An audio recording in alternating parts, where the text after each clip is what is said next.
दीपक देता है रोशनी फैलाने की प्रेरणा, फलदायी वृक्ष देता है देने की प्रेरणा, मधुबन देता है महकते रहने की प्रेरणा, महान व्यक्ति देते हैं जीवन जीने की प्रेरणा। आओ प्रेरणा से दें हम सभी को प्रेरणा।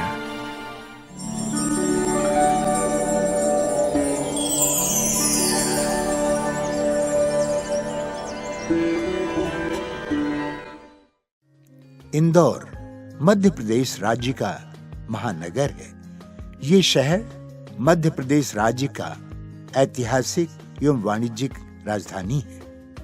इंदौर संगम नगर में स्थित ब्रह्मा कुमारी ईश्वरीय विश्वविद्यालय की मुख्य संचालिका हैं राजयोगिनी भावना दीदी जी। आपका जन्म 1968 में मध्य प्रदेश के बड़वानी में हुआ। बचपन से ही आप भक्ति में विशेष रुचि रखती रही। आप साधारणता, सत्यता, नम्रता, धैर्यता आदि दिव्य गुणों से भरपूर प्रेम स्वरूप आत्मा है।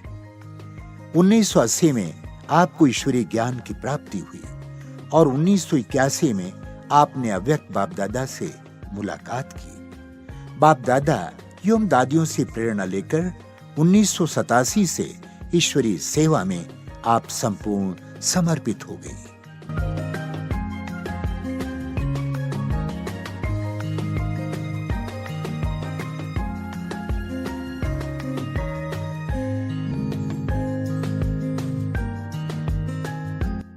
तब से आप इंदौर, जबलपुर, रायपुर, देवास, राजगढ़ आदि स्थानों पर सेवाएं देते हुए 1998 से इंदौर के संगम नगर पर स्थायी रूप से अपनी सेवाएं प्रदान कर रही हैं। जन जन को ईश्वरीय संदेश देते हुए आपने अनेक कार्यक्रमों का सफल आयोजन किया। दीदी जी के नेतृत्व में 1000 से भी अधिक विद्यार्थी अपने जीवन को ज्ञान योग से परिपूर्ण कर संपन्न और संपूर्ण बना रहे हैं।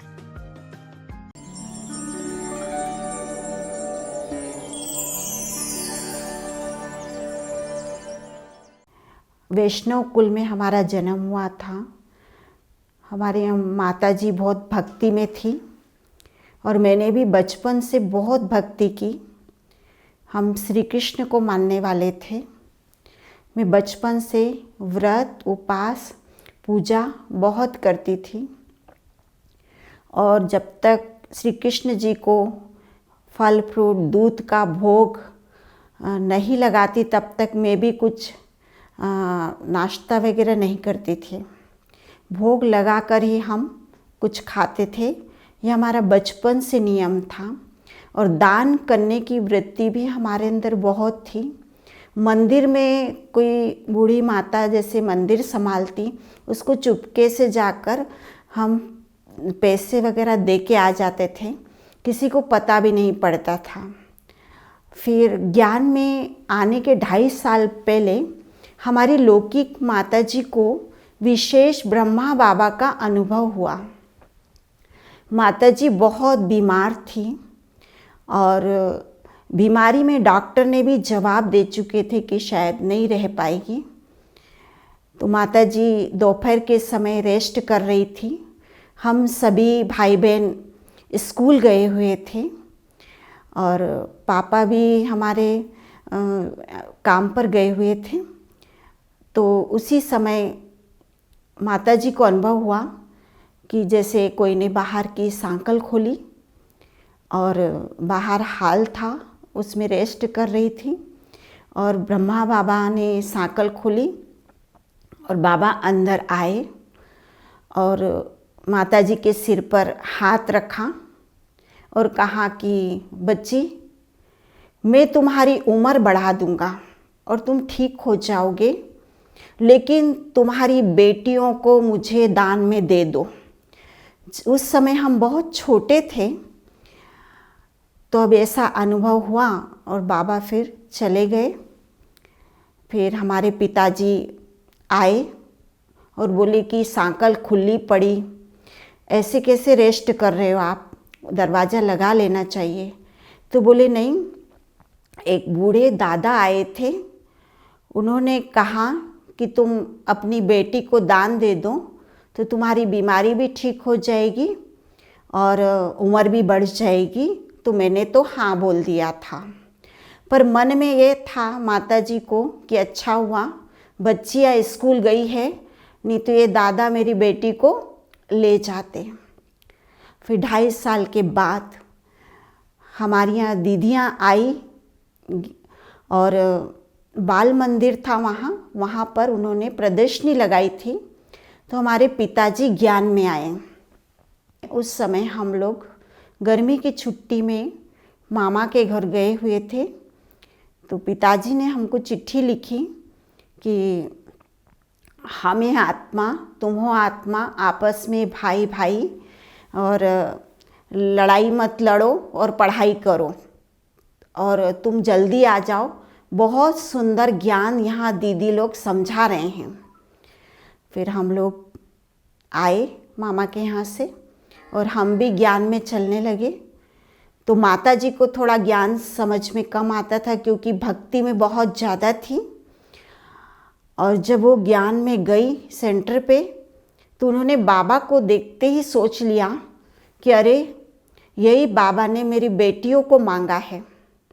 फिर भी पापा जी के अंदर परिवर्तन देखा उन्होंने, तो वो भी ज्ञान में आने लगी।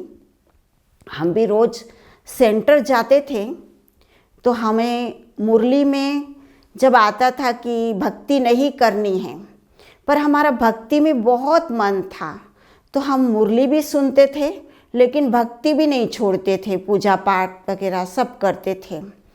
और हमें सेवाएं बहुत पसंद थी, तो सेंटर की सारी सेवा करते थे। रात को दीदी के पास सेंटर पे रहते भी थे, फिर सुबह स्कूल वगैरह भी जाते थे।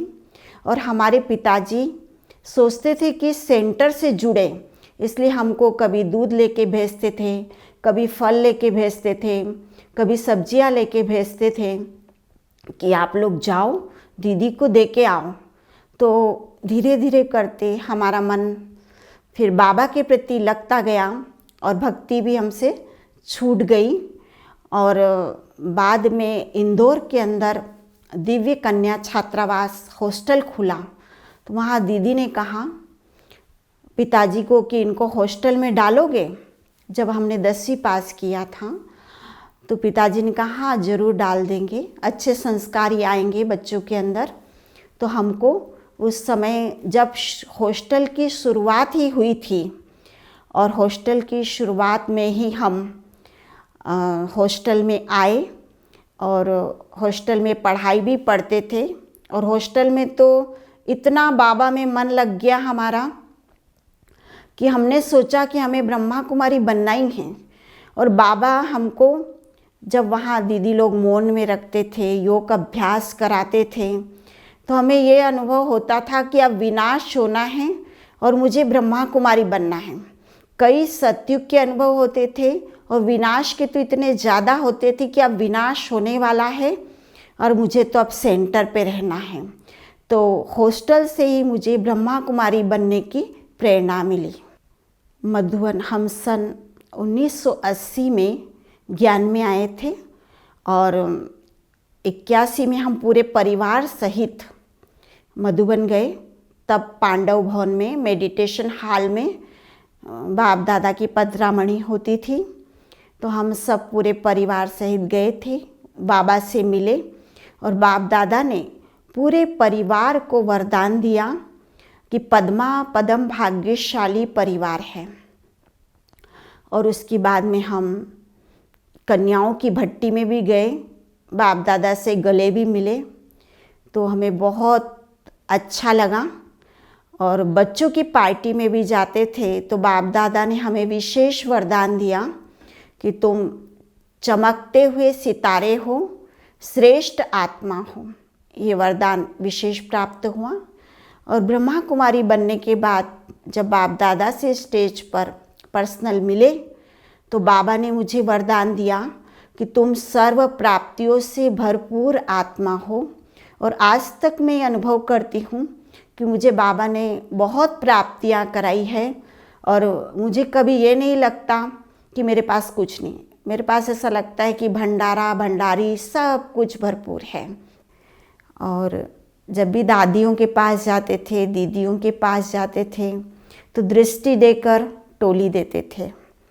और उस समय गोसुम कमसुम माने ऐसे भाई बहनों की विदाई होती थी और गोसुम गमसुम की टोली देते थे।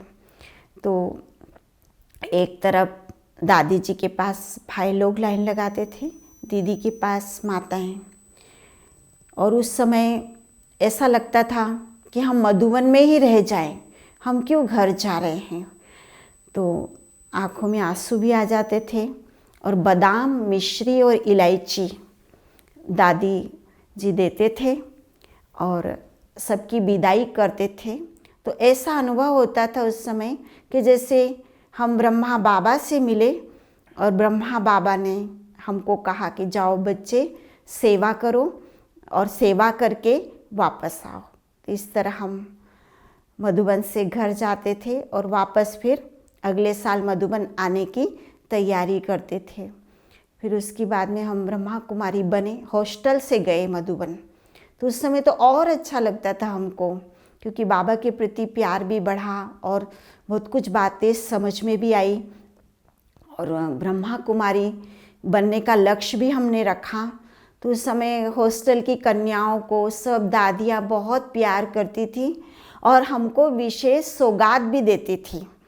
और हम सुबह मुरली सुनते थे और दिन भर बाहर पिकनिक करने जाते थे सभी कन्याएं। और शाम को आते थे, फिर योग करते थे, बड़ी दीदी दादियों की क्लास करते थे और फिर रेस्ट करके दूसरे दिन मुरली सुन के फिर पिकनिक पे जाते थे। तो इससे हमें मधुबन में भी बहुत पालना मिली। हमारी आदरणीय दादी दीदी सभी लोगों ने हमारी इतनी पालना की कि वो पालना आज याद आती है हमें और हमारी आंखों में आंसू आ जाते कि हम इतनी पालना का रिटर्न कैसे करें। आदरणीय भाई जी ने संगम नगर सेंटर पर रखा। तो भाई जी ने कहा कि यहाँ पर आपको सेवा करनी थी। तो नया ही सेंटर खुला था तब। उस समय हमें ऐसा लगता था कि कोई बड़ी दीदी के साथ रहें। तो मैं 2.5 साल आदरणीय हेमा दीदी जी के साथ रही हूँ। तो मुझे ऐसा लगता था मैं सेवा कर पाऊँगी कि नहीं, क्योंकि तबीयत ठीक नहीं थी।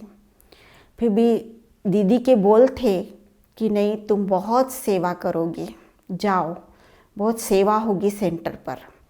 तो बड़ों के आशीर्वाद तो थे और प्यारे बाबा की बहुत हमको मदद भी मिली।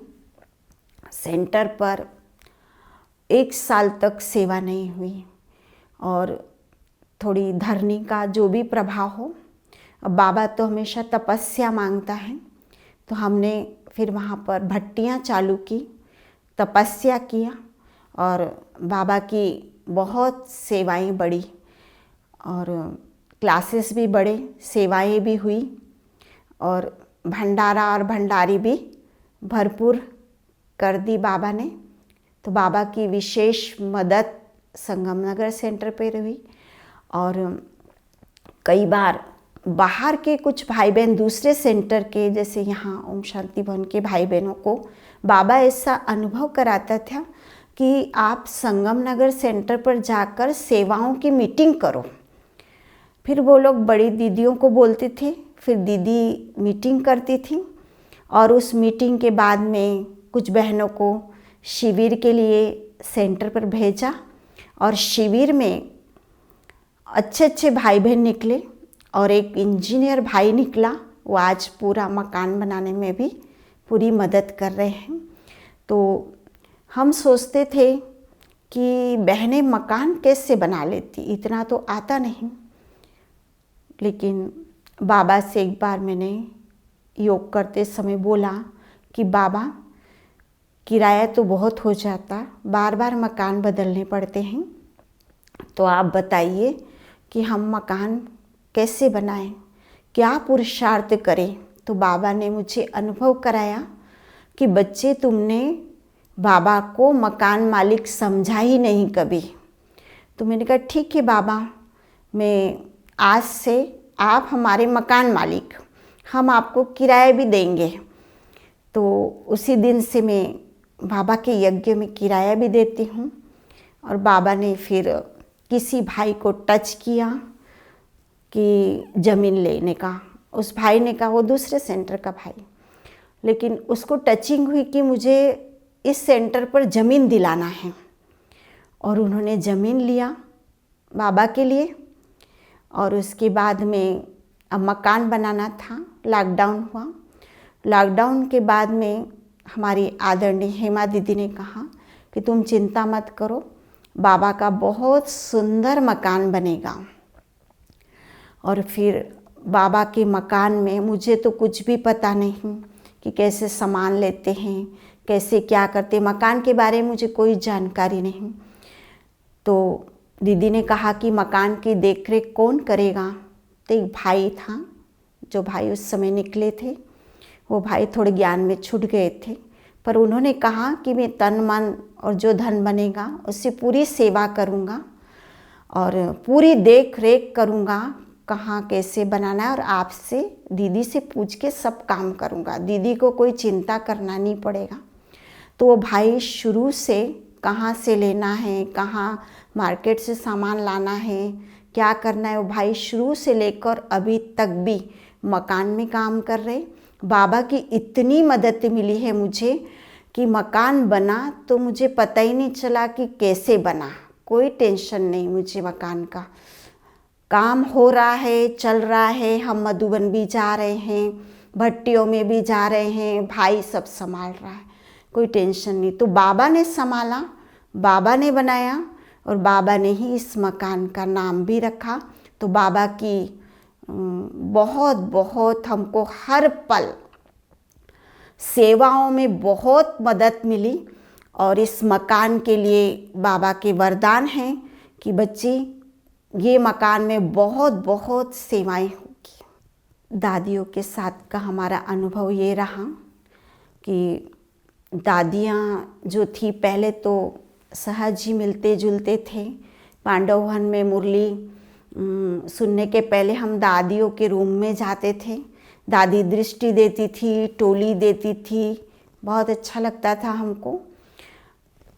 कुछ समय पहले आदरणीय चंद्रमणि दादी जी इंदौर जोन को भी देखते थे, तो दादी से हमारी पर्सनल मुलाकात भी हुई।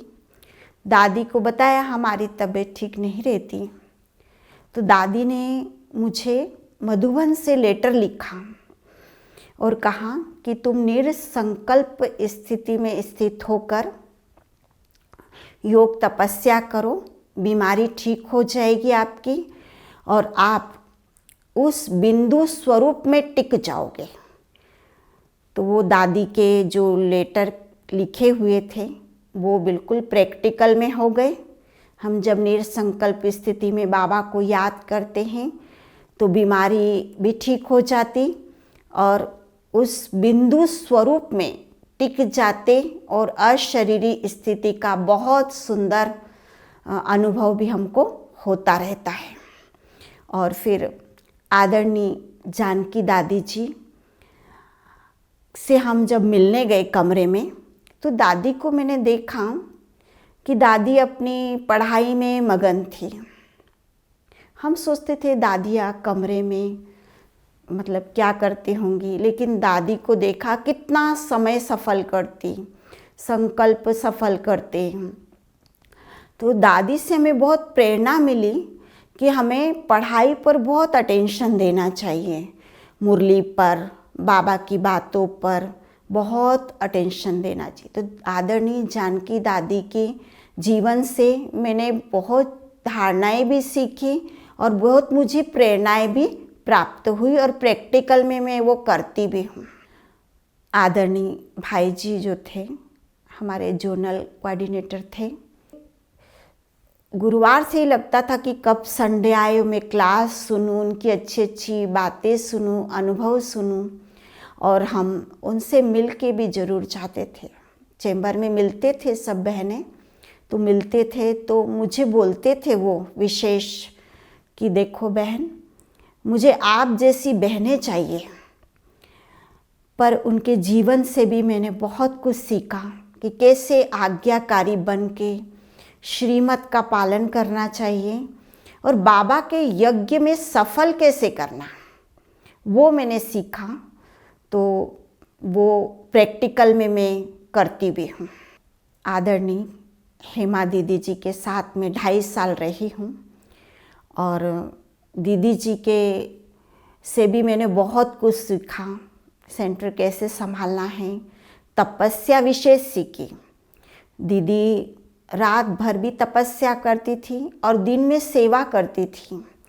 कभी मैंने नहीं देखा कि उनके चेहरे से थकावट का अनुभव हो कि रात जगे हैं हम सेवा कैसे करें, बिल्कुल नहीं देखा। और दीदी के अंदर शुभ भावना, शुभकामना हर आत्मा के प्रति, चाहे बहनें हों, चाहे सेंटर पे आने वाले भाई बहन हों, सबके प्रति कुछ बात भी हो तो बोलेंगे कि नहीं, अपन को इनके प्रति शुभ भाव रखने हैं, आज नहीं तो कल इनके अंदर परिवर्तन आ जाएगा। दीदी को मैंने कभी किसी के प्रति पर चिंतन करते हुए नहीं देखा। तो ये सब चीज़ें मेरे लिए बहुत प्रेरणादायी रही और मैं भी अधिकतर सबके प्रति शुभ भावना, शुभकामना रखती हूँ और दीदी के जीवन में जो गुण हैं वो धारण करती हूँ। ब्राह्मण जीवन में हमारी विशेष धारणाएं ये हैं कि हम पर चिंतन नहीं करते और कभी आता भी है तो हमें फील होता है कि आज मैंने इसकी बुराई क्यों कर दी, मुझे तो ये धारणाएं बहुत पक्की चाहिए। तो इस पर बहुत अटेंशन है हमारा कि हम किसी का भी पर चिंतन नहीं करते और हर आत्मा के प्रति शुभ भावना, शुभकामना रखना। और जो दादी जी कहते हैं ना, समय और संकल्प हमें सफल करने हैं और सफलता मूर्त मुझे बनना ही है। तो विशेष में अव्यक्त वाणियों का अध्ययन करती हूँ और बाबा की बातों पर अटेंशन रख के बाबा ने क्या कहा वो अमृत वेले थोड़ा ध्यान रख कर पुरुषार्थ करती हूँ। वर्तमान समय अमृत वेले विशेष योग करती हूँ, 2-2.5 घंटे तो करती ही हूँ। और मुरली पर जो बाबा की बातें आती, मुरली पर विशेष अटेंशन, अशरीरीपन का अभ्यास और मनसा सेवा तो बहुत दिन से मैं करती आई हूँ। विशेष अमृत वेले मैंने अपना टाइम टेबल सेट किया हुआ है कि इतनी बजे से इतनी बजे तक बिंदु स्वरूप में टिकना है और इतनी बजे मनसा सेवा करना है, वाइब्रेशन सबको देना है। तो मैं प्रैक्टिकल में कईयों का अनुभव भी है इस बारे में कि हमको बाबा क्या क्या प्राप्तियाँ कराता है। तो मनसा सेवा पावरफुल करती हूँ। अंत समय का पुरुषार्थ मेरा ये है कि मुझे कंबाइंड स्वरूप में बाबा को सदा साथ रखना है और विशेष अशरीरीपन का बहुत अभ्यास करना है। तो वो मैं करती हूँ अमृत वेले, ताकि सारे दिन में भी हमको बाबा की उस अभ्यास से बहुत मदद मिलती है। बाबा हमारे सदा साथ रहते हैं और मैं मोबाइल में यूट्यूब आदि बिल्कुल नहीं देखती हूँ और इससे हमें योग में अच्छे अच्छे बाबा अनुभव कराते हैं। और अमृत वेले तो ऐसा लग रहा है कि बाबा जैसे मुझे कई बातें कहता है, अरूबरू जैसे बाबा से बहुत बातें होती हैं। बाबा को मैंने शुरू से ही सेंटर इंचार्ज बना के रखा है।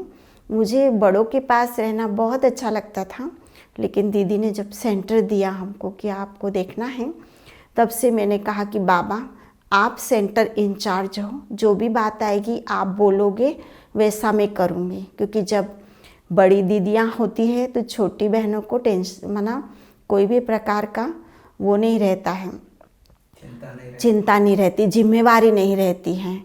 और यहाँ पर भी मैंने बाबा को बहुत दिन से ये संबंध जोड़ के रखा कि बाबा आप सेंटर इंचार्ज हो, आप जो भी बोलोगे, जो आज्ञा करोगे, मैं उसका पालन जरूर जरूर करूँगी। तो मुझे इससे बहुत अटेंशन रहता है पुरुषार्थ में। ब्राह्मण भाई बहनों के लिए मेरा यही संदेश है कि सारा परिवार, सारा विश्व हमारा परिवार है। तो सारे विश्व के प्रति हमारी इतनी शुभ भावना, शुभकामना होनी चाहिए कि सभी देवी घराने की आत्मा ज्ञान में आ जाए और उनके सब समस्याएं खत्म हो जाए।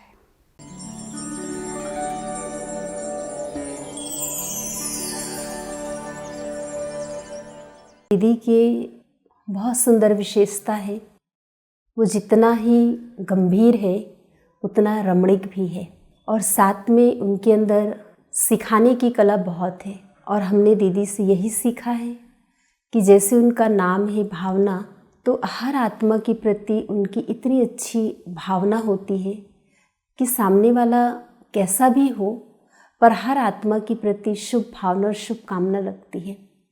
तो हम भी यही चाहते कि हम भी दीदी के जैसे ही हर आत्मा के लिए शुभ भावना और शुभकामना रखेंगे। हमारी दीदी की विशेषताओं की खजान है। दीदी तो बहुत ममतामयी है। मैंने अपने जो 5 साल के ज्ञान के जीवन में देखा, वो बहुत निस्वार्थ सेवाधारी है, महान तपस्वी है। उन्होंने अपनी तपस्या से हम लोगों को बहुत उठाया है और दीदी माँ समान पालना देती हैं दीदी। और हमने भी यही सीखा है कि हमें कैसे सबके साथ एडजस्ट करके रहना है, कैसे सबको भासना देनी है, बाबा की प्रत्यक्षता कैसे करवानी है। दीदी कितने भी बीमार होते हैं, शारीरिक कष्ट होते हैं, पर उनकी तपस्या कभी नहीं रुकती।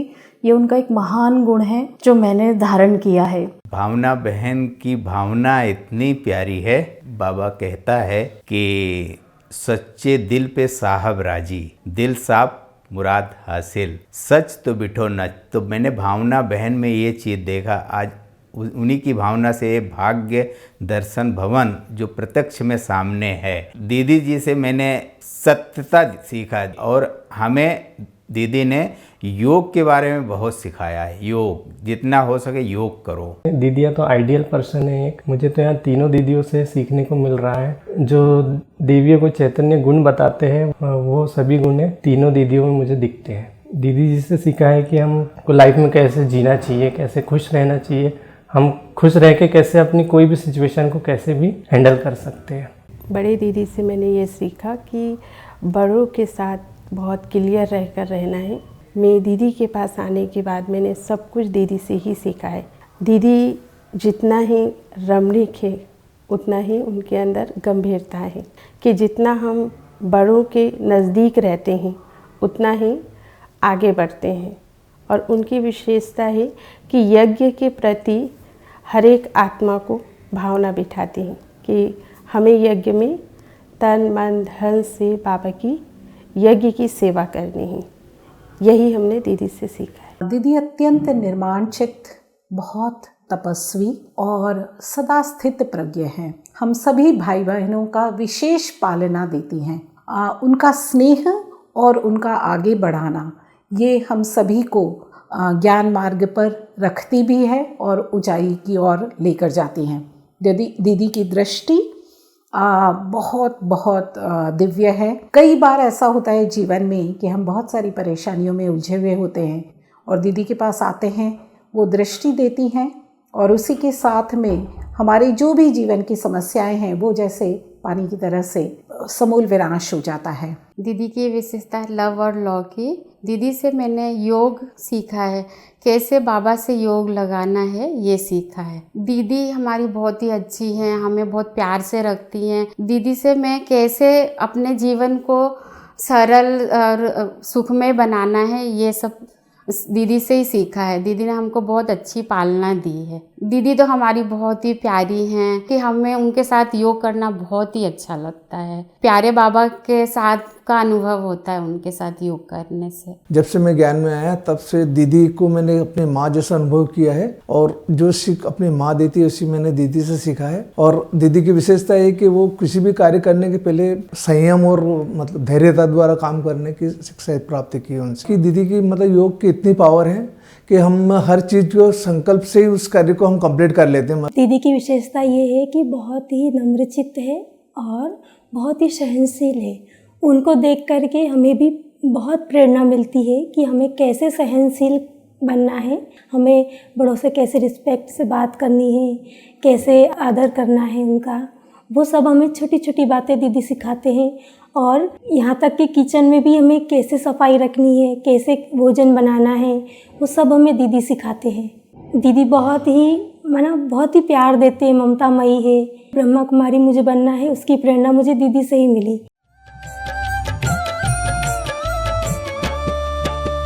जिंदगी हमारी प्रभु आपका प्रसाद है। जिंदगी हमारी प्रभु आपका प्रसाद है। सानिध्य से ही आपके, सानिध्य से ही आपके हर पल आबाद है। जिंदगी हमारी प्रभु आपका प्रसाद है। जिंदगी हमारी प्रभु आपका प्रसाद है।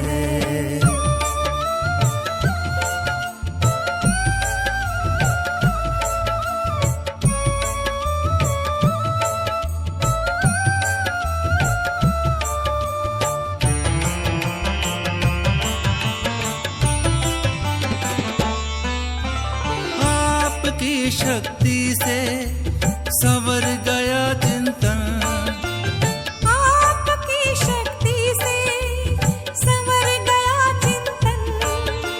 शुद्ध हुआ मन और शीतल हो गया अंतःकरण। शुद्ध हुआ मन और शीतल हो गया अंतःकरण। हो गया अंतःकरण। अब तो दिल से आपका, प्रभु अब तो दिल से आपका धन्यवाद है। जिंदगी हमारी प्रभु आपका प्रसाद है। जिंदगी हमारी प्रभु आपका प्रसाद है।